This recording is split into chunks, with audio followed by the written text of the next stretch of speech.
یہ 9 قسم کی عورتیں بڑی بدبخت اور بدچلن ہوتی ہیں جو آپ کی ازدواجی زندگی جنت سے جہنم میں بدل دینے کی صلاحیت رکھتے ہیں۔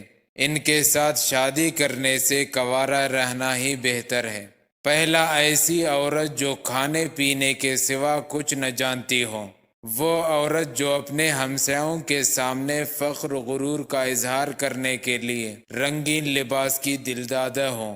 وہ عورت کہ جب اس کا خاوند صاحب مال ہو تو اس کا قرب تلاش کرے، اور جب نادار ہو تو اس پر حملہ آور ہو اور اس کے سامنے زبان چلائے۔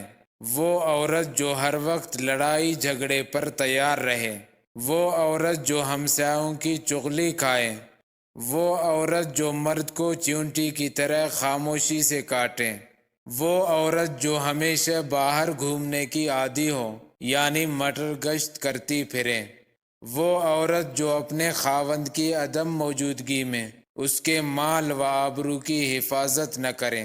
وہ عورت جب شوہر اس کے پاس آئے تو یہ بیماری کا بہانہ بنائے اور لڑائی جھگڑے کے لیے تیار ہوں۔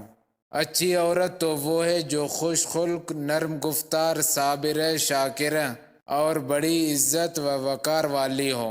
حضرت ابو درداء رضی اللہ عنہ فرماتے ہیں کہ تمہارے عورتوں میں بہترین وہ خاتون ہیں جو نرم رفتار ہوں، بڑے آرام سے قدم رکھے، آہستہ آہستہ چلے، اس کے قدموں کی آہٹ تک سنائی نہ دے، جو خاوند اور خاندان کے لیے باعث فخر ہو اور گھر کو معمولات کی اشیاء سے بھر دے، یعنی فضول خرچ نہ ہو۔ اور تمہاری عورتوں میں وہ اچھی عورت نہیں جو مردوں پر دلیر، نیکی سے خالی اور پیٹو ہو۔